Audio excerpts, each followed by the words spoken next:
Hello everyone, welcome to our channel. Friends, ఈ వీడియోలో మనం ఈ రోజు మార్కెట్ అనాలిసిస్ గురించి మాట్లాడుకుని రేపటి plan of action and important levels కూడా డిస్కస్ చేద్దాం. ఈ వీడియోని ఎక్కడ స్కిప్ చేయకుండా ఎండ్ వరకు చూడండి. ఖచ్చితంగా ఈ వీడియో మీకు ఇన్ఫర్మేటివ్ అనిపిస్తుంది. Before starting the video, one small announcement. ఈ అప్కమింగ్ సండే నవంబర్ 16th మన గుంటూరు ఆఫీస్ లో ఆఫ్లైన్ వర్క్ షాప్ కండక్ట్ చేస్తున్నాం. అండ్ ఈ వర్క్ షాప్ కంప్లీట్ గా ఆప్షన్స్ ట్రేడింగ్ రిలేటెడ్. మీకు ఇందులో price action concepts, option buying strategies, option selling strategies, both intraday and positional cover అవుతాయి. So ఎవరైతే ఈ వర్క్ షాప్ అటెండ్ అవ్వాలనుకుంటున్నారో థర్స్డే ఈవినింగ్ లోపు మీరు రిజిస్ట్రేషన్స్ కంప్లీట్ చేసుకోవాలి. సో ఇంకా ఫర్దర్ డీటెయిల్స్ కోసం కింద కనిపిస్తున్న నెంబర్ కి కాంటాక్ట్ అవ్వండి. So let's move on to the main topic. So first of all ఈ రోజు నిఫ్టీ పర్ఫార్మెన్స్ గురించి మాట్లాడుకుందాం. So if you can see ఈ రోజు ఓవరాల్ గా మనకి బుల్లిష్ క్యాండిల్ ఫామ్ అయినప్పటికీ మనకి హయ్యర్ లెవెల్ నుంచి చాలా క్లియర్ రిజెక్షన్ వచ్చింది. మార్కెట్ ప్రీవియస్ డే హైని క్లియర్ గా బ్రేక్ చేసింది. సో ఫస్ట్ హాఫ్ మొత్తం మార్కెట్ పాజిటివ్ గానే వెళ్ళింది, కానీ మార్కెట్ క్లోజ్ అయ్యే టైం కి మనకి హయ్యర్ లెవెల్ నుంచి కంప్లీట్ రిజెక్షన్ ఫామ్ అయింది. సో ఇప్పుడు దీన్ని బేస్ చేసుకుని కొంచెం లోవర్ టైం ఫ్రేమ్ లోకి వెళ్దాం. లోవర్ టైం ఫ్రేమ్ లోకి వెళ్ళి అసలు ఎక్కడెక్కడ మనకి వీక్నెస్ కనిపించింది అనేది లెవెల్స్ ని హైలైట్ చేసుకుందాం. సో 50 మినిట్స్ లో చూసుకుంటే మీకు మార్కెట్ ఓపెన్ అయిన తర్వాత ఫస్ట్ 30 మినిట్స్ చూడండి. మార్కెట్ ఓపెన్ అయినాక మీకు ఎవ్రీ క్యాండిల్ లో ఆల్మోస్ట్ అప్పర్ సైడ్ నుంచి clear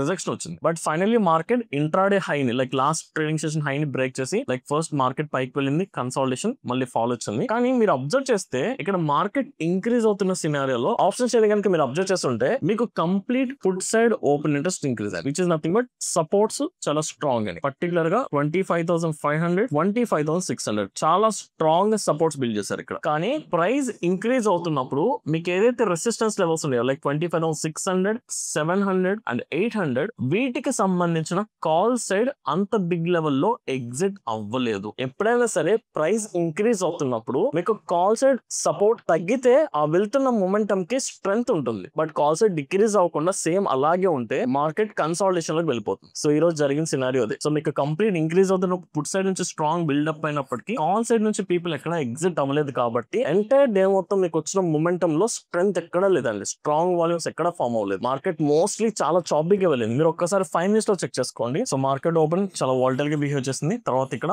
hire highs and higher lows, just ఒక మొమెంటం వచ్చింది. తర్వాత కంప్లీట్ కన్సాలిడేషన్ చాలా చాపీగా ఉంది, మళ్ళీ ఎండింగ్ లో ఫాల్. సో మీరు ఆల్మోస్ట్ చూసుకుంటే ఒక 120, 130 పాయింట్స్ రీజన్ లోనే మార్కెట్ ఈరోజు కన్సాలిడేషన్ జరిగింది. దట్స్ వై మనకు ప్రైస్ డైరెక్షన్ ఒక్కటే ఇంపార్టెంట్ కాదు, దాంతో పాటు వాల్యూమ్స్, ఆప్షన్స్ అండ్ అనాలిసిస్ లో వస్తున్న ఓపెన్ ఇంట్రెస్ట్ సెంటిమెంట్ ఏంటో కూడా చెక్ చేసుకోవాలి, రైట్? సో బట్ ఓవరాల్ ఈ రోజు మార్కెట్ క్లోజ్ అయ్యే టైంకి మీకు call side put side PCR ratio చూసుకుందామండి. సో మీకు put side 24.47 lakh, call side 25.71 lakh, very close to equal ఉంది కాబట్టి జస్ట్ ఒక 1 lakh డిఫరెన్స్ ఉంది. ఆల్మోస్ట్ క్లోజ్ టు 1 ఉంది, 0.85 నుంచి 1 మధ్యలో ఉంటుంది యావరేజ్ గా. సో పీసీఆర్ రేషియో 1 ఉందంటే which it clearly indicates that side ways market sentiment neutral ఉంది, బుల్లిష్ కాదు, బేరిష్ కాదు, కంప్లీట్ సైడ్ వేస్ మార్కెట్ ఇనిషియేట్ అవుతుంది. అదే మనం ఇండివిజువల్ లెగ్స్ దగ్గర చూసుకుందాం. పర్టికులర్ గా నేను మాట్లాడుకుంది 25,500. సో 25,500 మీకు పుట్ సైడ్ ఆల్మోస్ట్ 1.91 lakh ఉంది అండ్ 25,600 దగ్గర 1.34 lakh. సో ఇప్పుడు మార్కెట్ ఎక్కడ క్లోజ్ అయింది? 20,600 కాబట్టి సేమ్ కాల్ సైడ్ చూసుకుంటే 1.46 lakh, 25,700 దగ్గర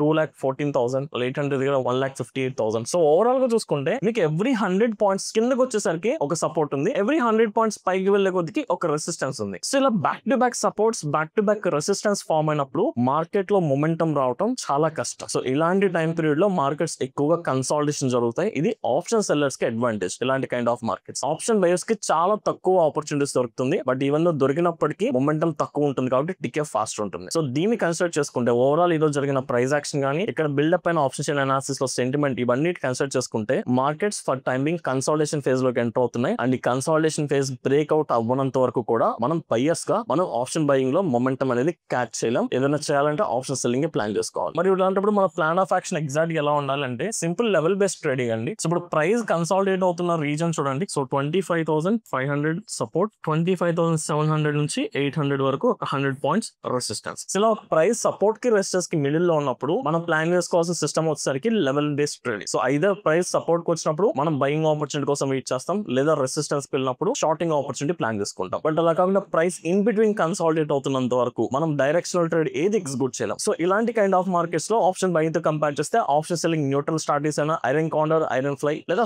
షార్ట్ స్ట్రాటజీ, షార్ట్ స్ట్రాంగిల్ డిప్లాయ్ చేసుకోవచ్చు. అండ్ మోస్ట్లీ రేపు ఎక్స్పైరీ కాబట్టి ఈ రేంజ్ తగ్గట్టుగా మన స్ట్రాటజీలో iron flies, iron corner strategy deploy చేసుకుంటే బెటర్. కాకపోతే ఇక్కడ మనం గ్లోబల్ మార్కెట్ సెంటిమెంట్ కూడా కన్సిడర్ చేసుకోవాలి కాబట్టి ఈవెన్ మన మార్కెట్స్ లాస్ట్ మినిట్ లో కరెక్షన్ వచ్చినప్పటికీ ఇప్పటికీ యూఎస్ మార్కెట్స్ 1% పాజిటివ్ ఉన్నాయి. దానికి మేజర్ రీజన్ లాస్ట్ 35 days నుంచి యూఎస్ గవర్నమెంట్ షట్ డౌన్ లో ఉంది కదా, ఇప్పుడు అది క్లియర్ అవుట్ అయిపోయింది. ఇప్పుడు వాళ్ళు బిల్ కూడా పాస్ చేయబోతున్నారు. సో ఇది యూఎస్ మార్కెట్స్ కి ఒక పాజిటివ్ ఇంపాక్ట్ కాబట్టి మేబీ ఈ రోజు నైట్ యూఎస్ మార్కెట్స్ లో ఒక పాజిటివ్ ర్యాలీ విట్నెస్ చేయొచ్చు. ఇఫ్ అదే కనుక జరిగితే రేపు మన మార్కెట్స్ మార్కెట్స్ లో స్ట్రైట్ గ్యాప్ అప్ చూస్తాం. So if in case gap up కనుక ఈ రోజు ఇంట్రాడే హై పాయింట్ దగ్గర కనుక గ్యాప్ అప్ జరిగితే దాని ఇంపాక్ట్ నెగ్లిజిబుల్ అండి. సో మనం ట్రేడ్ చేయలేం, ఎందుకంటే అది మనం అనుకున్న లెవెల్ కాదు. మనం అనుకున్న లెవెల్ ఎక్కడ 25,700 నుంచి 800 కాబట్టి బై ఛాన్స్ మార్కెట్ ఇక్కడ కనుక గ్యాప్ అప్ జరిగితే అది చాలా strong gap, almost close to 120-130 points gap up. అంత స్ట్రాంగ్ గా మార్కెట్ ఓపెన్ అయిందంటే ఖచ్చితంగా ఇది మేజర్ రెసిస్టెన్స్ కాబట్టి ఇక్కడ నుంచి రివర్సల్స్ ఫార్మ్ అవుతాయి. సో మనం అక్కడ షార్టింగ్ ఆపర్చునిటీ ప్లాన్ చేసుకుందాం. బట్ మిడిల్ లో ఎక్కడ మార్కెట్ ఓపెన్ అయినా కంప్లీట్ ఇగ్నోర్ చేసేయండి, ఆప్షన్ సెల్లింగ్ డిప్లాయ్ చేసుకుందాం. సో సింపుల్ ప్లాన్, రేపు ఓన్లీ లెవెల్ బేస్డ్ ట్రేడింగ్,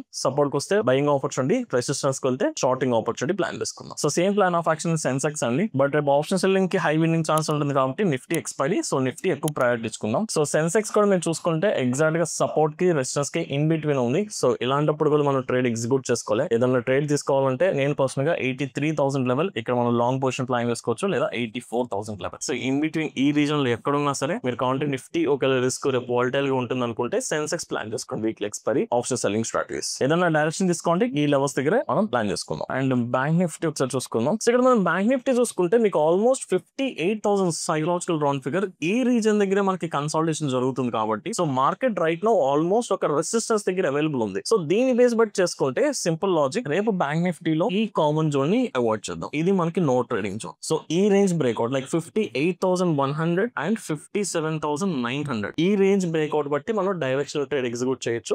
ఒకవేళ మార్కెట్ ఇన్ బిట్వీన్ ఈ జోన్ లో ఉన్న బ్యాంక్ నిఫ్టీ కూడా ఇగ్నోర్ చేసుకుందాం. బట్ బ్యాంక్ నిఫ్టీలో మనం ఆప్షన్ సెల్లింగ్ ప్లాన్ చేసుకోవడం అంత వర్తి కాదు, ఎందుకంటే మంత్లీ ఎక్స్పైరీ చాలా లాంగ్ టైం ఉంది కాబట్టి ప్రీమియం స్లోగా డికే అవుతుంది అండ్ మేబీ లిక్విడిటీ ఇష్యూస్ కూడా ఉండొచ్చు. సో ఓవరాల్ చూసుకుంటే మార్కెట్ సైడ్ బేస్ లో ఉండడానికి ఎక్కువ పాసిబిలిటీస్ ఉంది కాబట్టి Nifty first priority option selling కి, ఎక్స్పైరీ డే వాలిడిటీ వద్దనుకుంటే సెన్సెక్స్ ఆప్షన్ సెల్లింగ్ ప్లాన్ చేసుకుందాం. బట్ బ్యాంక్ నిఫ్టీ ఈ రేంజ్ బ్రేక్అవుట్ అయితేనే బ్యాంక్ నిఫ్టీలో డైరెక్షనల్ ట్రేడ్, లేదంటే బ్యాంక్ నిఫ్టీని కంప్లీట్ ఇగ్నోర్ చేసుకుందాం. అంటే రేపు ఎలాగో మనకి ఎక్స్పైరీ ఉంది కాబట్టి మోస్ట్లీ వాలిటైల్ ఎక్కువ ఉంటుంది. సో నా పర్సనల్ సజెషన్ ఆర్ నా పర్సనల్ ప్లాన్ వచ్చేసరికి instead of focusing on index నేను స్టాక్స్ మీద ఎక్కువ ఫోకస్ చేద్దాం అనుకుంటున్నాను. సో దీనికోసం నేను ఒక 3 స్టాక్స్ ని ఫిల్టర్ చేసుకున్నాను. ఫస్ట్ వన్ BHEL అండి. ఆల్రెడీ ఇది మనం లాస్ట్ 2 వీక్స్ బ్యాక్ మాట్లాడుకున్నాం. మొమెంటం స్టార్ట్ అయినప్పుడు ఆల్మోస్ట్ టార్గెట్ కూడా రీచ్ అయిపోయింది. మళ్ళీ ఇప్పుడు ఫ్రెష్ బ్రేక్అవుట్ ఒకటి ఇవ్వబోతాం. సో BHEL మనం ఈ మొమెంటం స్టార్ట్ అయినప్పుడు మనం ప్లాన్ చేసుకున్నాం. సో ఇప్పుడు మళ్ళీ రీసెంట్ స్వింగ్ హైస్ కూడా క్లియర్ గా breakout, strong bullish candle form అయింది అండ్ రీసెంట్ స్వింగ్స్ బ్రేక్ చేసింది అండ్ ప్రీవియస్ హై కూడా బ్రేక్ చేసింది కాబట్టి సో ఈ స్టాక్ ని నేను పర్సనల్ గా స్వింగ్ ట్రేడింగ్ అబ్జర్వ్ చేసుకుంటున్నాను. So based on momentum and based on structure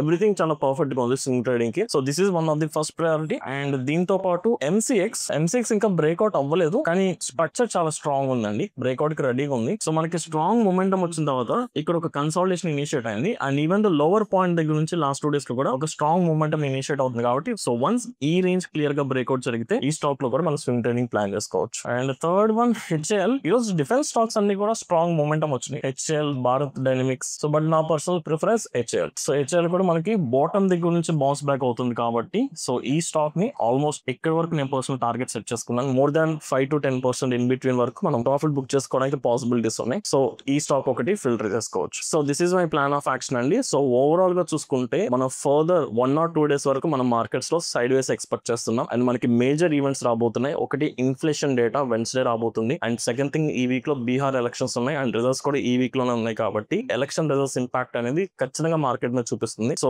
అప్పటి వరకు మోస్ట్ ఆఫ్ ది పీపుల్ అందరూ కూడా వాళ్ళ పొజిషన్స్ ని హోల్డ్ చేసుకోవడం లేదా ఆప్షన్ సెల్లింగ్ డిప్లాయ్ చేసుకుని మార్కెట్ ని సైడ్ వేస్ లో రన్ చేయడానికి ఎక్కువ ఛాన్సెస్ ఉంటాయి. సో ఈ మేజర్ ఈవెంట్స్ అవుట్పుట్ బట్టి మార్కెట్ ఒక ఫర్దర్ డైరెక్షన్ డిసైడ్ అవుతుంది. సో అప్పటి వరకు చేయాలి అనుకుంటే ఓన్లీ లెవెల్ బేస్డ్ ట్రేడింగ్ మాత్రమే ప్రిఫర్ చేసుకుందాం, లేదనుకుంటే కంఫర్టబుల్ గా ఆప్షన్ సెల్లింగ్ ప్లాన్ చేసుకోవచ్చు. Right. So that's my point of view. If in case ఈ వీడియో కనుక మీకు ఇన్ఫర్మేటివ్ అనిపిస్తే ఈ వీడియో లైక్ చేసి మీ జెన్యూన్ ఒపీనియన్స్ ని కమెంట్ సెక్షన్ లో మెన్షన్ చేయండి. Thank you.